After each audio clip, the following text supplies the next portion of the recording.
Hey, what's going on, everybody? Boilon here, back for another video here on Marvel Strike Force. And in today's video, we are going to be talking and unveiling the kits for the upcoming Absolute A-Force team.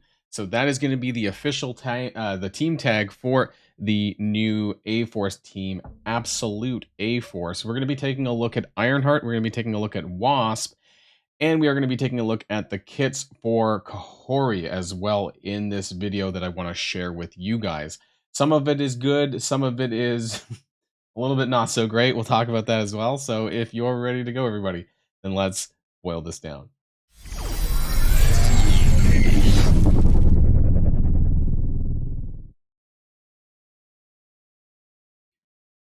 Okay, and before we get started, oh wait, I'm on the wrong scene. I normally go into full screen mode, but anyways, before we get started, I do want to, mention that there's still about 50% of you out there that have not subscribed to the Boilon channel. I was looking at my analytics the other day, and wow, there's still a lot of people that haven't clicked that subscribe button. So do me a favor, please hit that subscribe button if you want more things like this on Marvel Strike Force on the channel, and hit that like button while you're at it, and probably ring the notification bell and all that YouTube stuff.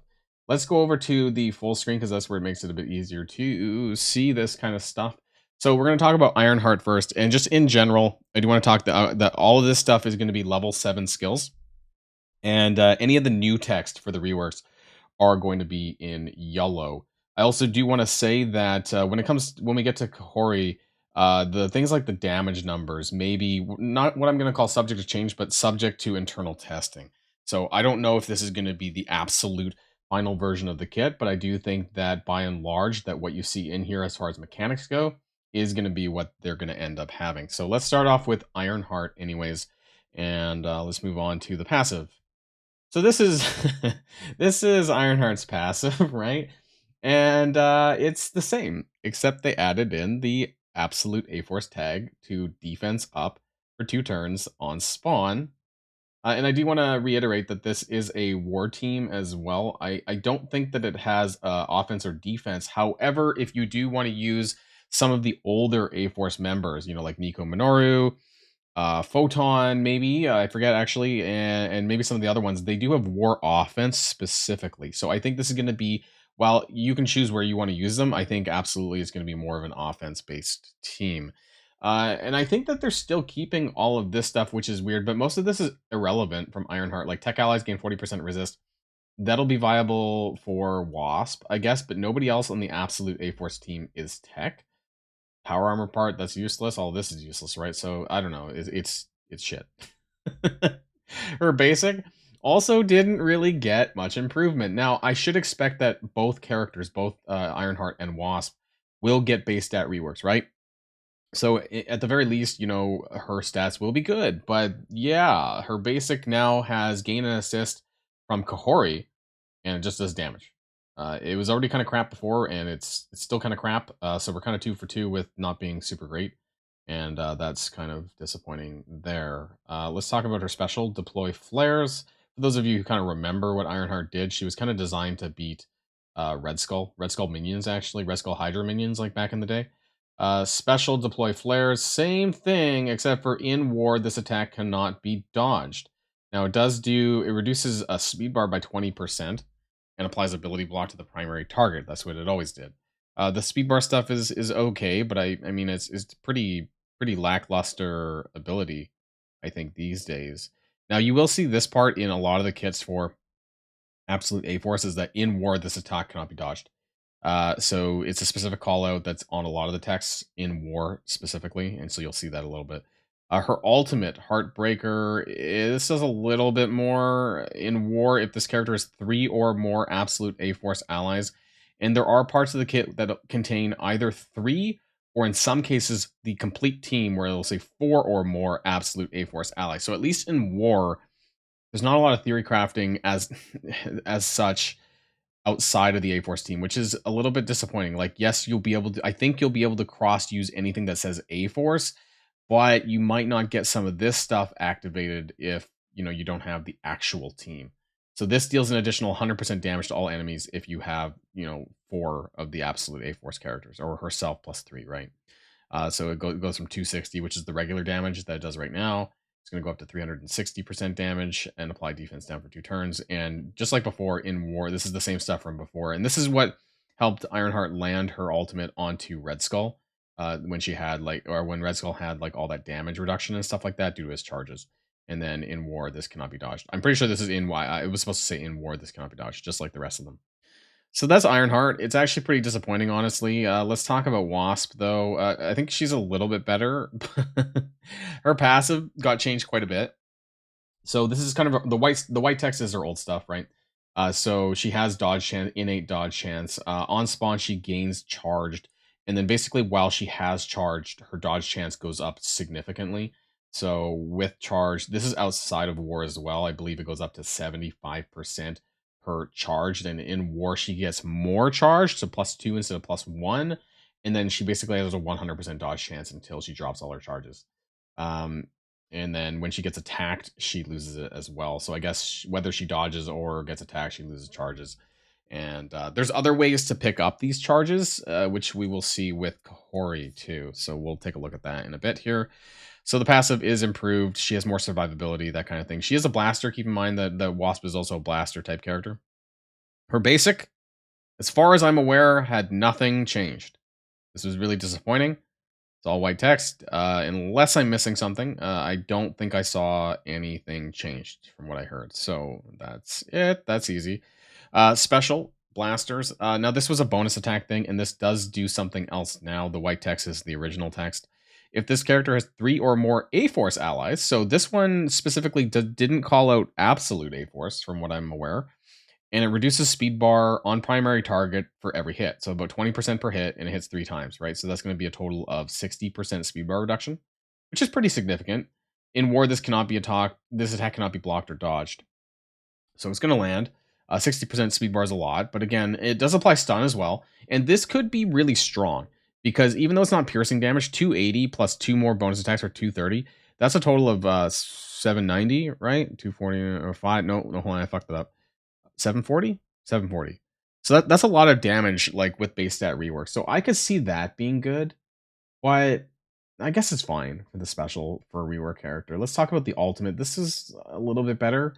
This does require absolute A-Force allies. So just like the Ironheart ultimate, it says if you have 3 or more absolute A-Force allies, this attack deals an additional 100% damage to all enemies. So it's an AoE attack. It's going to do a little bit more with the full team. In War, though, only, which is the disappointing part. So what I think we're going to end up seeing is we're going to see the reworks. They're usable in War, but you're not going to use them outside of War. You know, you'll use some sort of hybrid team, maybe the 3 new characters and something else, you know, in Crucible or other game modes.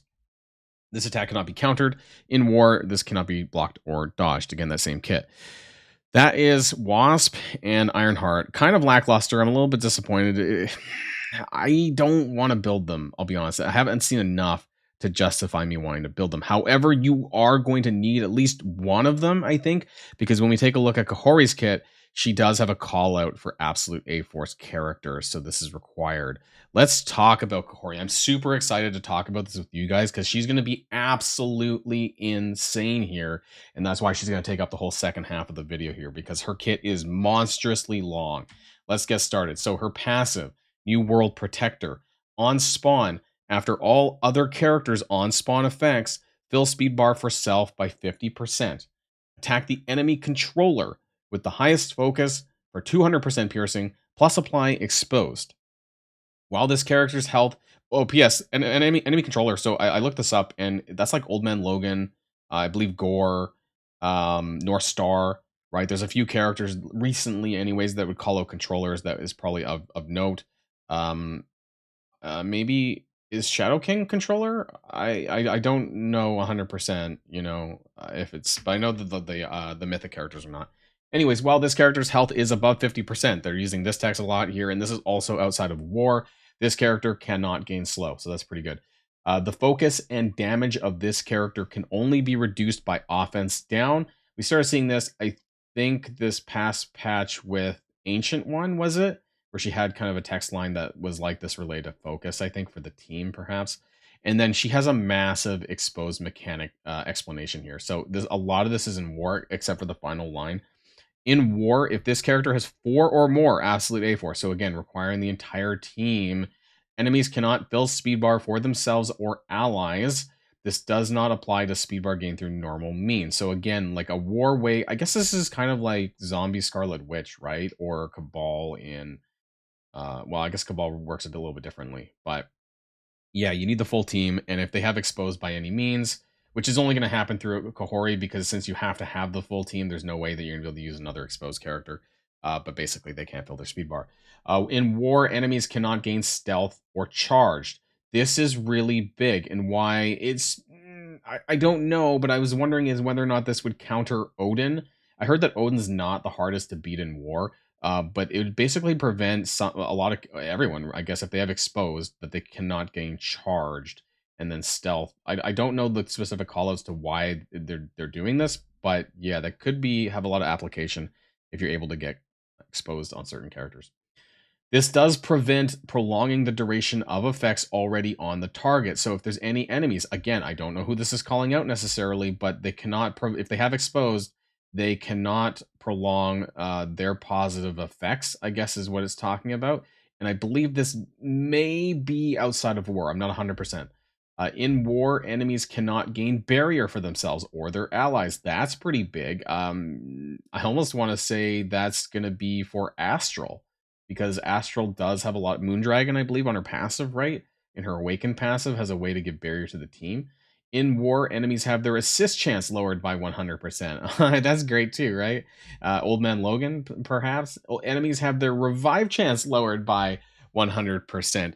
So that's like Doctor Strange, right? And the Astral team, they can't revive if you have Kahhori and anyone's exposed. And you're going to see once we get to her skills, how she basically applies exposed to a lot of different characters. So that's just her passive. Let's talk about her basic called Sky Blast.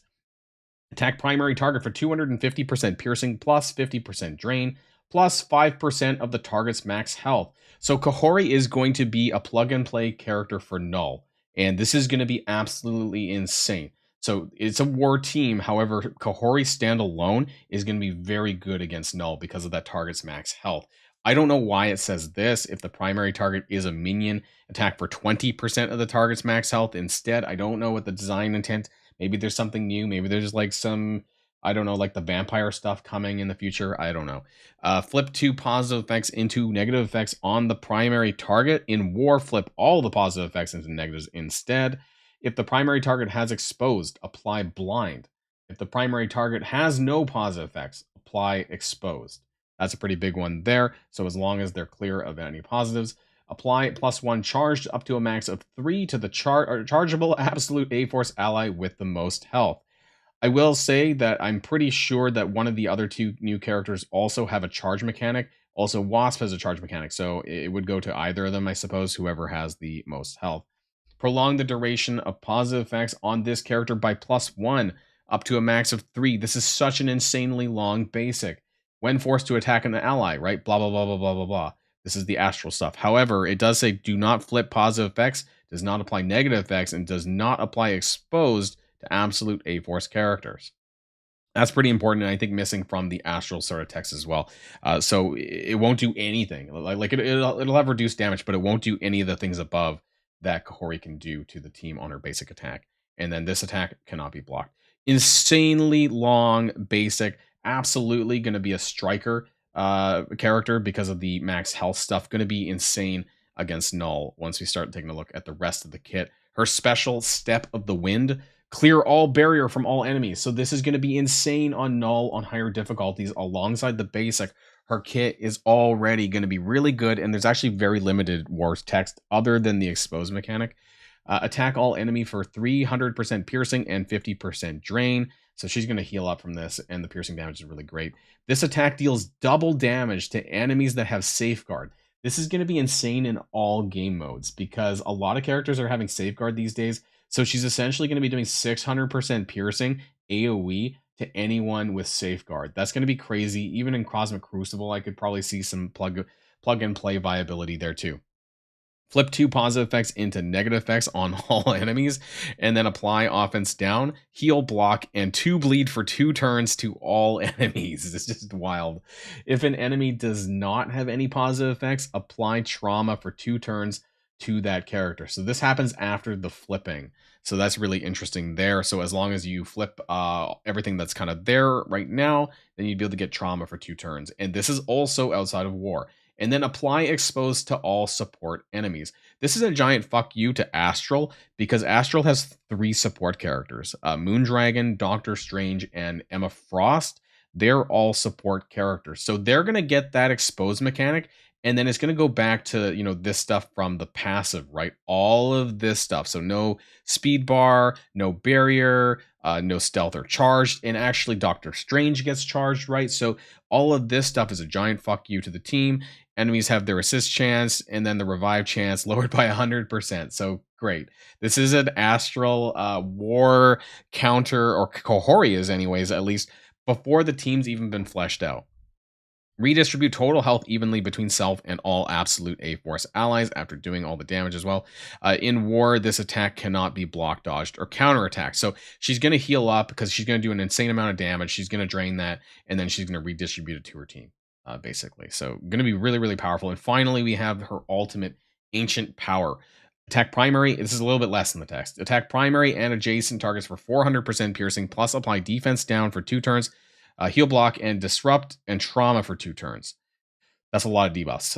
This attack deals double damage to enemies with safeguard, so just like the special. So this is going to do an insane amount of damage if they have safeguard up. It's just crazy. Fills speed bar by 50%. That is pretty nice too. And in war, this attack is unavoidable and cannot be blocked or counterattacked. So you can't really mitigate the damage on this, but the avoidable is a nice touch. I'm not sure if the special actually has that. It can't be blocked, so it's not unavoidable, but I guess she could be blinded, I suppose, because that would still cause it to miss, right? Because unavoidable, you can't be blinded, but the special would be blindable, hypothetically. So this is crazy. Like, just so many debuffs, but it's more the special, honestly. It's clear the barrier from all enemies, the damage it does, all of the debuffs. She has trauma on both her skills. The exposed to all support enemies. This is also outside of war. However, the exposed mechanic is less valuable outside of war, because if we go back and take a look at this for the exposed mechanic, only this line, I think, and maybe this one, that actually works outside of war. So does not prevent the prolonging of durations of effects already on the target, and then the revive chance lowered by 100%. So some of this could still have some applicability outside of war, or there might just be some ways that make her more plug and play in an exposed based team outside of Alliance War, in Cosmic Crucible and things like that. Or I was going to say in Battle World, but you can't actually put exposed on null, so a lot of that stuff doesn't matter. But things like the basic attack, right, with the percent target's max health, that's going to be very valuable in against null, and also the clear all barrier. It's going to be really good at higher difficulties. So really super excited to be able to bring this to you. Once again, I do want to say that well, as I don't have the button, I have the subject to change button, but I'm going to call it what I call subject to internal testing. Where I think things will change, or sorry, could change a little bit, would be like the damage numbers a little bit. Maybe it's too high, maybe it's going to come down a little bit. But as far as the actual mechanics go and what you're seeing here, I expect that to be 98% true. So just to let you guys know what's going on with this character, with Kahhori, I'm super excited, and I really am glad that she looks to be like an insane plug and play character, and she's probably going to be the. I'm just going out on a whim, going out on a limb here. She's probably going to be the best character on the patch in the team. A little bit disappointed. Actually, I'm very disappointed in the reworks, but I don't know. I'm gonna see if I can maybe avoid leveling them up too much. Maybe I can take them to gear 16, and plug them in with the 3 new characters and like let that go for war offense. I'm just hoping I can get some more viability out of characters like Kahhori and the other new characters when it comes to other game modes. So we'll have to see about that as well. So that's going to be the end of this video, everyone. Let me know what your thoughts are in the comments down below. Make sure you hit that like, make sure you hit that subscribe, and make sure you're following along for all things Marvel Strike Force here on the Boilon channel. And until next time, everybody, stay safe and healthy, and I'll see you all later. Boilon signing out.